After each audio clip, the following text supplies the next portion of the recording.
Bible సమయం గంభీర సమయం వచన పరంపర ధ్యానాంశ సమయం బైబిల్ సమయం గంభీర సమయం దైవ సన్నిధికి అనుబంధ సమయం బైబిల్ సమయం బైబిల్ సమయం బైబిల్ సమయం బైబిల్ సమయం.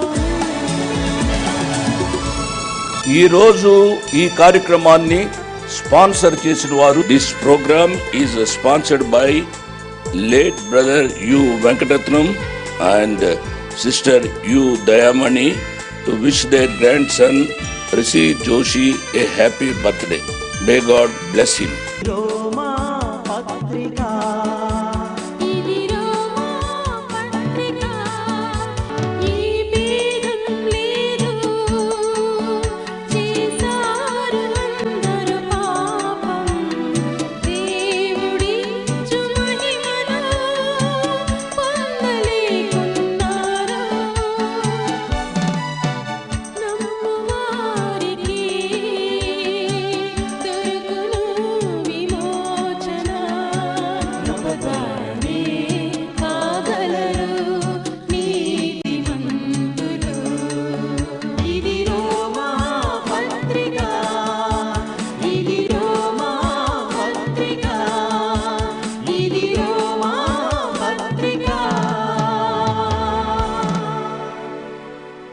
Good evening. Praise the lord. ప్రభువు స్తోత్రం. హల్లెలూయా. సకాలానికి వచ్చిన మీ అందరికీ నా ప్రత్యేక వందనాలు. ఈ బహుభయంకరమైన వేసవి కాలంలో ఎలా ఉన్నారమ్మా? ఎలా ఉన్నారు బాబు? బిడ్డలు ఎలా ఉన్నారు?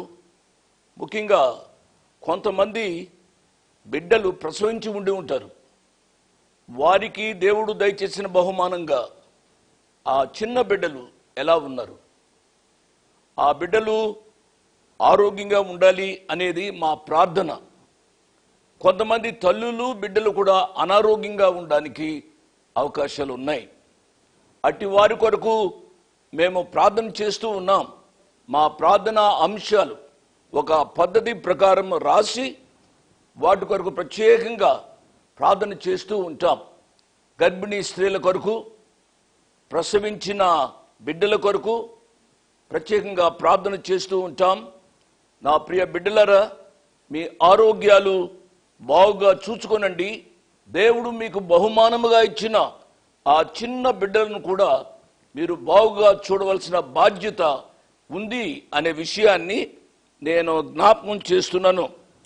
గత పాఠంలో నీతిమంతుడు విశ్వాసమూలముగా జీవించును అనే మాట మీద మనము చాలా సుదీర్ఘంగా ధ్యానం చేశాం. నీతి లేనివాడు కోతి కంటే పాడు. నీతి అనేది ఎంత ప్రాముఖ్యమో ఆ సత్యాన్ని మనము అర్థం చేసుకోవాలి.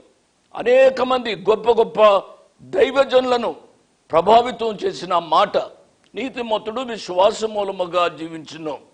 హబక్కూకు భక్తుడు ఈ మాట చెప్పాడు. 2వ అధ్యాయంలో హబక్కూకు గ్రంథం 2వ అధ్యాయము 4వ వచనం. దానిపై మనము చాలా దీర్ఘంగా ఆలోచించాము. కాబట్టి దేవుని నీతి కలిగి మనము జీవించాలి. నీతిమంతుడు విశ్వాసమూలముగా జీవించును అనే మాటపై కూడా గత దినంలో మనము చర్చించాం. దేవుని నామానికి స్తోత్రం. ఈరోజు రోమీయులకు రాసిన పత్రిక 1వ అధ్యాయం 18వ వచనం నుంచి మనం ధ్యానం చేయాలి. ఆ వచనంపై మనం ధ్యానం ప్రారంభించడానికి ముందుగా ప్రార్థన చేసుకుని దేవుని యొక్క వాక్యాన్ని ధ్యానం చేసుకుందాం. తలలు వంచండి, కళ్ళు మూసుకునండి, ప్రార్థనలో నాతో ఏకీభవించండి. వీలున్న వారు మోకరించండి. పెద్దవారు మోకరించకపోయినా పర్వాలేదు, ప్రార్థనలో ఏకీభవించండి. కృపా సత్య సంపూర్ణుడు అయినా మా ప్రియ పరలోకపు తండ్రి, వందనాలు, స్తోత్రాలు నాయనా. రోమా పత్రికను ప్రారంభించడానికి మీరు కృప చూపించినందుకై వందనాలు, స్తోత్రాలు నాయన. ఈ గ్రంథంలో ఉన్న సత్యాలు మేము అర్థం చేసుకునే కృప మీరు మాకు అనుగ్రహించండి ప్రభువా. అనేక మందిని మార్చిన పత్రిక ఈ పత్రిక. కాబట్టి స్వామి, మారు మనసు పొందినవారు మీ కృపలో ఇంకా అత్యధికముగా ఎదగడానికి సహాయం చేయండి. మారు మనసు పొందని వారు ఈ పత్రిక ధ్యానాల ద్వారా మారు మనసు అనుభవంలోనికి నడిపించండి ప్రభువా. మా బిడ్డలు పరీక్షల కొరకు సిద్ధపడుతున్నారు, అనగా ఆయా కాంపిటేటివ్ ఎగ్జామినేషన్స్ కొరకు సిద్ధపడుతున్నారు. మా బిడ్డలను దీవించండి ప్రభువా. ఏ కోర్సు కొరకై మా బిడ్డలు సిద్ధపడుతున్నారో ఆ కోర్సులో వారికి సీట్లు అనుగ్రహించమని అడుగుతున్నాం నాయనా. ఉన్నతమైన విద్యలలో ఉన్నవారు ఈ దినాల్లో పరీక్షలు వ్రాస్తున్నారు నాయనా. ఆ పరీక్షలలో మా బిడ్డలకు సహాయపడండి. ఇంకా చిన్న బిడ్డలు ఇంకా పరీక్షలు వ్రాయలేదు ప్రభువా. ఏప్రిల్ నెలలో చివరి వారంలో పరీక్షలు వ్రాస్తూ ఉంటారు. ఆ బిడ్డల కొరకు కూడా ప్రార్థన చేస్తున్నాం నాయనా. ఆయన టీవీ దగ్గరకు వచ్చిన ప్రతి బిడ్డ ఈ సమయాన్ని ఉపయోగకరంగా చేసుకున్నట్లు మీ కృప చూపించుమని మీ కుమారుడు మా రక్షకుడు యేసు ప్రభు వారిక ఉన్నతమైన నామున స్తోత్రం చెల్లించి వేడుకుంటున్నాము తండ్రి. ఆమేన్ ఆమేన్ అని చెప్పిన మీ అందరికీ నా ప్రత్యేక వందనాలు. బైబిల్ తెచ్చారు కదూ. రోమీలకు రాసిన పత్రిక 1వ అధ్యాయము 17వ వచనం వరకు మనం ధ్యానం చేశాం. ఈరోజు మన ధ్యాన భాగము రోమీలకు రాసిన పత్రిక 1వ అధ్యాయము 18వ వచనాన్ని చదువుతున్నాను. దుర్నీతి చేత సత్యమును అడ్డగించు మనుషుల యొక్క సమస్త భక్తిహీనత మీదను దుర్నీతి మీదను దేవుని కోపము పరలోకము నుండి బయలుపరచబడుచున్నది. ప్రియులరా, ఇక్కడ దేవుని యొక్క కోపము బయలుపరచబడుచున్నది అని చదివాం కదూ. వెంటనే వచ్చే ప్రశ్న ఏమిటంటే, దయామయుడు, ప్రేమ కలిగిన వాడు, కృపా కనికిరాలు కలిగిన దేవుడు కోపపడతాడా అని మీలో కొద్దిమంది ప్రశ్నించడానికి అవకాశం ఉంది. అవును, తల్లి తండ్రి కని పెంచుతూ ఉన్నారు. కని పెంచుతున్న తల్లిదండ్రులే, అంటే శరీర సంబంధమైన తల్లిదండ్రులే బిడ్డల మీద కోపపడటానికి అవకాశం ఉంది. సర్వాధికారి, ప్రేమామయుడు, కృపామయుడు ఆ దేవుడు కోపపడ్డా? ఎందుకు కోపపడతాడు? సత్యాన్ని గమనించాలి. ఆ కోపము నీతితో కూడిన కోపం, అది పాపముతో కూడిన కోపము కాదు. మరొకసారి చెప్తున్నాను, ప్రేమామయుడు, కరుణామయుడు, మనను ఎంతగానో దీవించాలని ఆశపడే ఆ ప్రియ తండ్రి మనను చూచి ఆయా సమయాల్లో కోపపడతాడు. ఎందుకు అనగా మన దేవుడు పరిశుద్ధుడు, నీతిమంతుడు, కృపా కనికరములు కలిగినవాడు. కాబట్టి ఆయన నీతికి, ఆయన గుణలక్షణాలకు ఎక్కడైనా వ్యతిరేకముగా కార్యము జరిగితే ఆయన కోపపడతాడు. ఆయన కోపము నిమిషమాత్రముండును. ఆయన యొక్క వాత్సల్యత అది తరతరములో ఉండును. దేవుని నామానికి స్తోత్రం. నిమిషమాత్రముండే ఆ కోపాన్ని బట్టి ఆ క్షణంలో కోపపడి మనకు పాఠము నేర్పించి మనను సరైన మార్గంలోనికి ఆ ప్రియ ప్రభు తెస్తాడు అనే విషయాన్ని నేను జ్ఞాపకం చేస్తున్నాను. మన దేవుడు దహించు అగ్ని అని అంటూ ఉంటాం. అంటే ఆయన పాపాన్ని దహించేవాడు, పాపాన్ని సహించేవాడు కాదు. ఈ రాత్రి సమయంలో వాక్యం వింటున్నా నా ప్రియ బిడ్డలారా, ఈ దినాల్లో పాపం చేయడం అనేది అలవాటు అయిపోయింది. అలవాటులో పొరపాటు అన్న రీతిగా అలవాటులో పాపం చేస్తూ ఉన్నారు. అలవాటులో త్రాగుతున్నారు. అలవాటులో దేవుడు నీకు దయచేసిన చక్కటి భార్యను ప్రక్కకు పెట్టి ఇష్టానుసారంగా నీవు జీవిస్తున్నావు కదూ. ఇటువంటి పరిస్థితుల్లో ఎవరు సహిస్తారండి? దేవుడు ప్రేమమయుడే, దేవుడు కరుణామయుడే, దేవుడు మానవుని యొక్క పాపాల్ని సహించే దేవుడే అయినప్పుడు కూడా ఆయన దహించు అగ్ని. ఎంతవరకు నీ పాపాన్ని సహిస్తాడమ్మా? ఎంతవరకు నీ పాపాన్ని సహిస్తాడు బాబు? నీ పాపాన్ని సహిస్తూ వెళితే నువ్వు ఇంకా ఆయన మాట వినవు. ఒక పాయింట్ దగ్గర నీకు ఆయన పాఠాన్ని నేర్పించి నిన్ను సరైన మార్గంలో పెట్టడానికి ఆయన ఇష్టపడతాడు. కొంతమంది అంటారు, పాత నిబంధన గ్రంథంలోని దేవుడు కోపిష్టి, క్రొత్త నిబంధన గ్రంథంలోని దేవుడు ప్రేమామయుడు అని వ్యాఖ్యానిస్తూ ఉంటారు. పాత నిబంధన దేవుడైనా క్రొత్త నిబంధన దేవుడైనా ఒకే దేవుడు. ఈ సత్యాన్ని గమనించాలి. ముగ్గురు దేవుళ్ళుగా భావించడానికి వీలు లేదు. ఈయన త్రియేక దేవుడు, తండ్రి అయిన దేవుడు, కుమారుడైన దేవుడు, పరిశుద్ధాత్మ దేవుడు, త్రియేక దేవుడు. ఈ త్రియేక దేవునిలో ఒక నిమిషం మాత్రము కోపం ఉంటుంది, కానీ ఆయన ప్రేమ తరతరములు ఉంటుంది ప్రియులరా. కాబట్టి మన యొక్క జీవితాలలో దేవుడు దయామయుడని మన ఇష్టానుసారంగా జీవించడానికి ప్రయత్నం చేయవద్దు అని ప్రభు పేరిట నేను జ్ఞాపకం చేస్తున్నాను. మన తండ్రి అయిన దేవుడు మనం చేస్తున్న పాపాన్ని యేసు ప్రభు వారిలో సహిస్తున్నాడు. ఎందుచేతనగా ఆయన పాపాన్ని యేసు ప్రభు వారిలో సహిస్తున్నాడు. గమనించండి, ఆయన ప్రేమతో పిలుస్తున్నాడు. ఈ వచనంలో 2 మాటలు ఉన్నాయి. ఏమిటి అనగా 18వ వచనం, దుర్నీతి చేత సత్యమును అడ్డగించు మనుషుల యొక్క సమస్త భక్తిహీనత మీదను. 2 మాటలు ఏమిటనగా, ఒకటి దుర్నీతి, రెండవది భక్తిహీనత.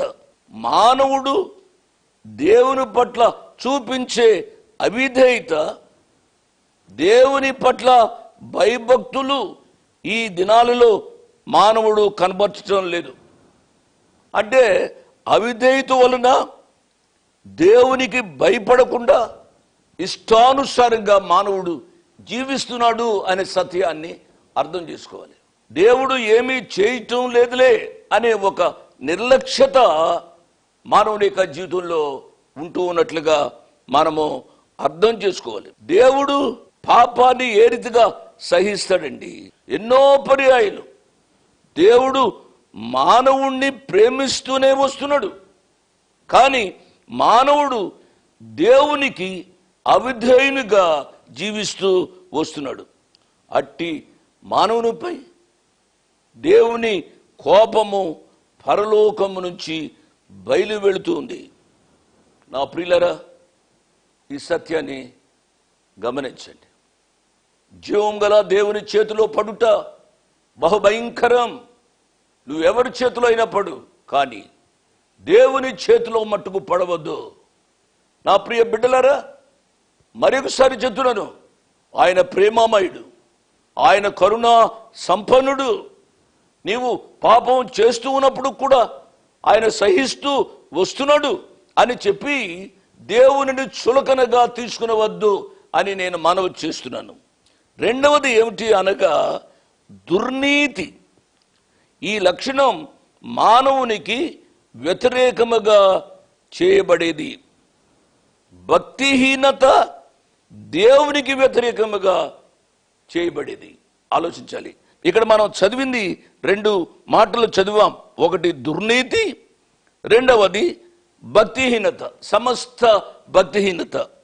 దుర్నీతి అనేది మానవునికి వ్యతిరేకముగా చేయబడేది. భక్తిహీనత అనేది దేవునికి వ్యతిరేకముగా చేయబడేది. ఈ తేడా మీకు అర్థమైంది కదూ? నా మటుకు నేను ఎన్నో పర్యాయాలు చదువుతున్నాను కాబట్టి ఈ మాటలు నేను అర్థం చేసుకోవడానికి ప్రభువారు కృప చూపిస్తూ ఉన్నారు. దేవుడు మానవునికి కొన్ని నియమావళులు ఇచ్చాడు. మానవుణ్ణి దేవుడు త్రాగవద్దు అని అన్నాడు. మద్యపానము మంచిది కాదు అని ఆయన చెప్పాడు. కానీ దేవుని మాటను ఉల్లంఘించి నువ్వు త్రాగుతూ ఉన్నావు అనుకో, త్రాగుట వలన నీకు ఆలోచన శక్తి పోవడానికి అవకాశం. నీవు త్రాగుట వలన నీ భార్య నీకు సంసారము చేయకుండా తన ఇంటికి వెళ్ళడానికి అవకాశం ఉంది. నీవు త్రాగుట వలన నీ భార్య బిడ్డలను పోషించలేకపోవచ్చు. నీకు త్రాగుట వలన ఆయా అనారోగ్యాలు నీ జీవితంలో సంభవించడానికి అవకాశం ఉంది. నా ప్రియ బిడ్డలారా, కొంతమంది తప్ప త్రాగి రోడ్డు మీద ఇష్టానుసారంగా నడుస్తూ ఉంటారు.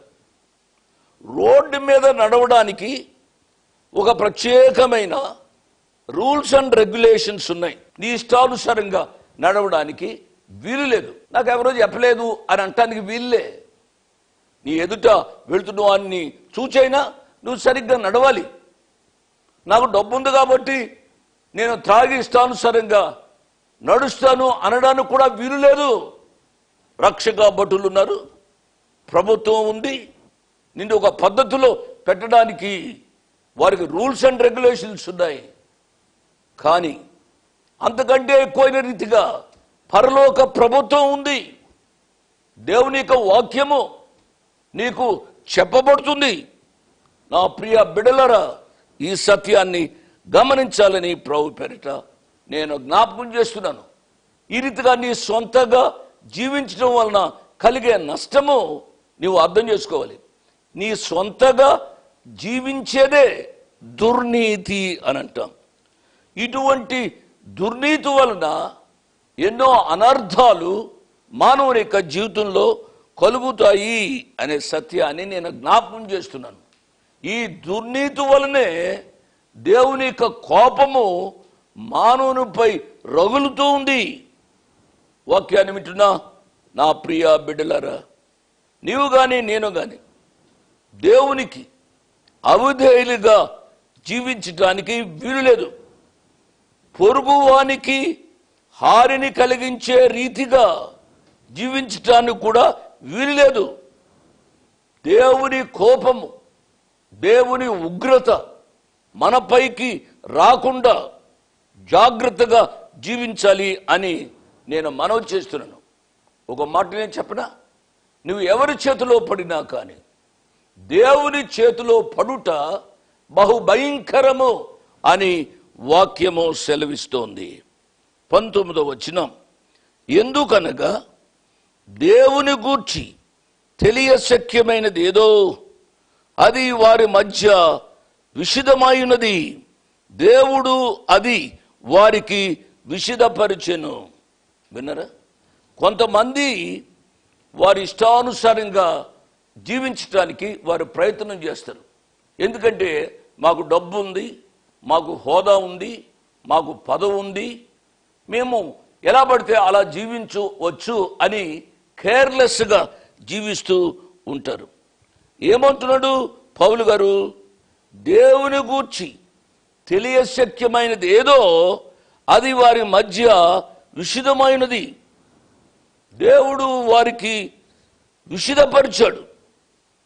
మాకు తెలియదు అని చెప్పి దేవుణ్ణి కానీ ప్రభుత్వాన్ని కానీ అనడానికి వీలు లేదు అనే సత్యాన్ని నేను జ్ఞాపకం చేస్తున్నాను.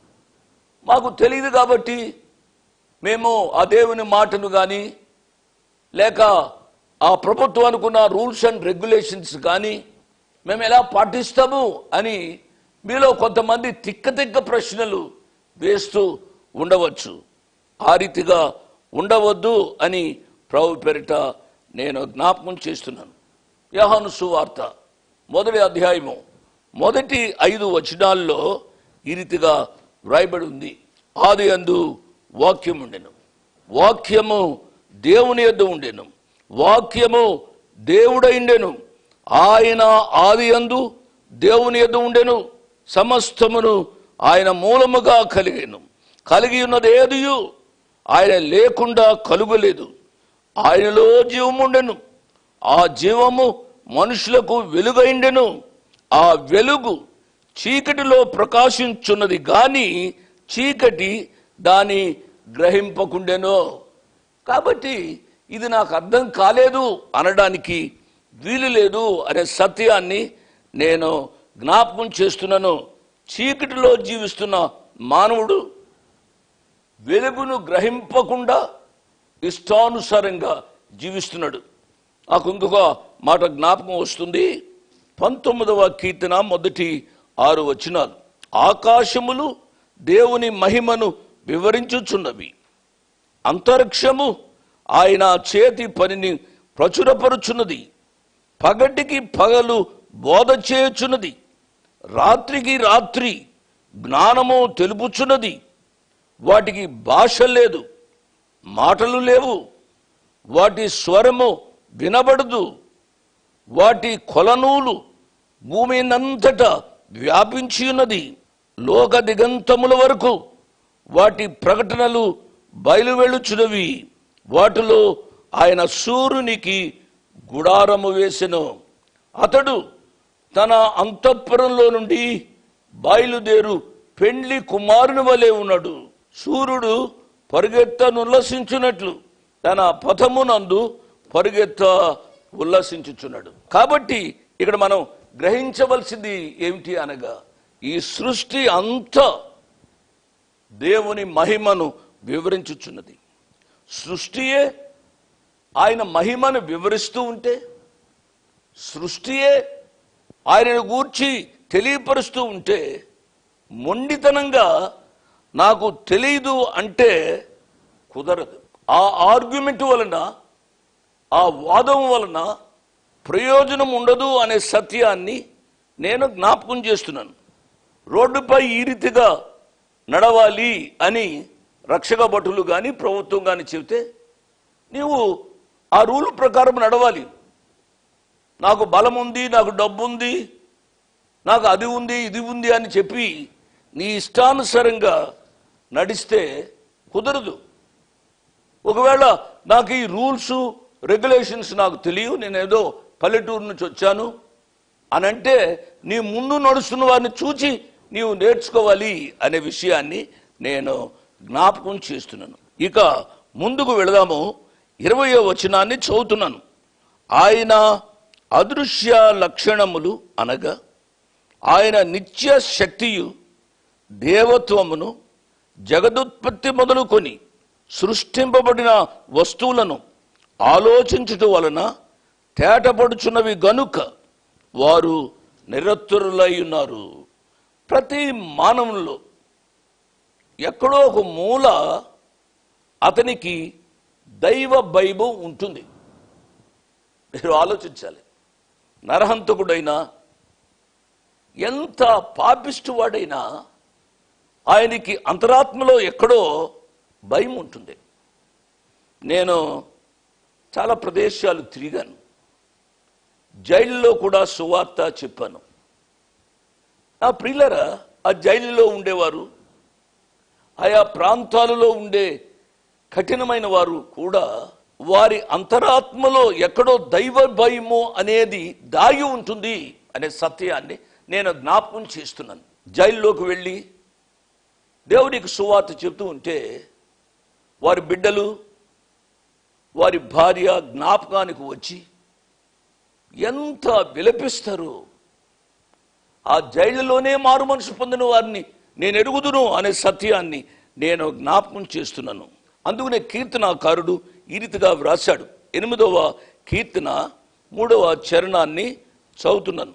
నీ చేతి పని అయిన నీ ఆకాశములను నీవు కలుగు చేసిన చంద్ర నక్షత్రములను నేను చూడగా నీవు మనుషుని జ్ఞాపకము చేసుకున్నటకు వాడే పాటివాడు, నీవు నరపుత్రుని దర్శించుటకు వాడే పాటివాడు, దేవుని కంటే వానిని కొంచెము తక్కువగా నీవు చేసి ఉన్నావు. అవును ప్రియులరా, ఈ సృష్టి ఆయన శక్తిని, ఆయన వ్యక్తిత్వాన్ని వివరిస్తున్నాయి అని మర్చిపోవద్దు. ఆయా సమయాల్లో సృష్టిని చూస్తూ మనము ఆశ్చర్యపోతూ ఉంటాం. కొండల్లోనికి వెళ్ళినప్పుడు, ఆయా లోన్లీగా ఆయా ప్రదేశాలకి వెళ్ళినప్పుడు ఆ దైవ సృష్టిని చూచి ఆశ్చర్యపోతూ ఉంటాం కదూ.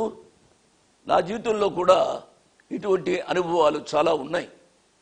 నేను పల్లెటూరు వాడిని, కొండల దగ్గరికి వెళ్ళి ప్రార్థన చేసుకుంటున్న సమయాల్లో కూడా ఆ సృష్టిని చూచి ఆశ్చర్యపోయిన అనుభవాలు నా యొక్క జీవితంలో ఉన్నాయి. కాబట్టి నా ప్రియులరా, ఆయన సృష్టి మనకు పాఠాన్ని నేర్పుతుంది అనే సత్యాన్ని నేను జ్ఞాపకం చేస్తున్నాను. 21వ వచనం నుంచి 23వ వచనం వరకు నేను చదివి నేను ముగిస్తాను. మరియు వారు దేవుని నెరిగియు ఆయనను దేవుని మహిమపరచలేదు. విన్నారు కదా, కృతజ్ఞతాస్తుతులు చెల్లింపను లేదు గాని తమ వాదముల యందు వ్యర్థులైరి. వారి అవివేక హృదయము అంధకారమాయను. తాము జ్ఞానులమని చెప్పుకొనుచు బుద్ధిహీనులైరి. వారు అక్షయుడగు దేవుని మహిమను క్షయమగు మనుషుల యొక్కయు, పక్షుల యొక్కయు, చతుష్పాద జంతువుల యొక్కయు, పురుగుల యొక్కయు ప్రతిమా స్వరూపముగా మార్చిరి. 21వ వచనం నుంచి 23వ వచనం వరకు ధ్యానిస్తే ఏదేను వనంలో జరిగిన సంఘటనలో నుంచి 7 పాఠాలు మనము నేర్చుకోవచ్చు. 7 పాఠాలు వచ్చే పాఠంలో నేను చెప్తాను. 7 సంభవాలు లేక 7 పాఠాలు ఏమిటబ్బా అని మీరు కుతూహలంగా దేవుని యొక్క వాక్యాన్ని వినడానికి సరైన టైంకు టీవీ దగ్గరికి రమ్మని మనవి చేస్తూ ముగిస్తున్నాను. నా ప్రియ బిడ్డలారా, ఈ కార్యక్రమాన్ని గురించి మీరు ప్రార్థన చేస్తున్నారు కదూ. మీరు మా కొరకు ప్రార్థన చేయాలి. బైబిల్ సమయం, సమాధాన సమయం కొరకు ప్రార్థన చేయాలి. ఎట్ ది సేమ్ టైం ఈ కార్యక్రమాలు ఈ రీతిగా నిర్విఘ్నంగా సాగాలి అని అంటే మీ సహాయము మాకు ఎంతైనా అవసరమనే సత్యాన్ని నేను పదే పదే చెబుతున్నాను. కొంతమంది బిడ్డలు ఎంతో త్యాగపూరితంగా సహాయపడుతున్నారు. అటు వారికి మేమేమీ ఇవ్వలేము, కానీ మీ కొరకు మేము ప్రార్థన చేస్తాము. మీ కుటుంబాల కొరకు మేము ప్రార్థన చేస్తాము. ఇంతవరకు సహాయం చేయని బిడ్డలు దయచేసి ఆలోచించి సహాయపడమని ప్రభు పేరిట నేను మనవి చేస్తున్నాను. దేవుని పనికి సహాయం చేయడం ద్వారా దేవుడు ఎన్నడూ మీకు రుణస్థుడుగా ఉండడు అనే సత్యాన్ని చెబుతూ నేను ముగిస్తున్నాను. దేవుడు మిమ్మల్ని నిండారుగా దీవించునుగాక. ఆమేన్. Address 1-1-214/2, flat number 505506. 1-1-214/2, flat number 505506. Prithvi Apartments Extension, Vivek Nagar, Chikkarpalli, Hyderabad 20.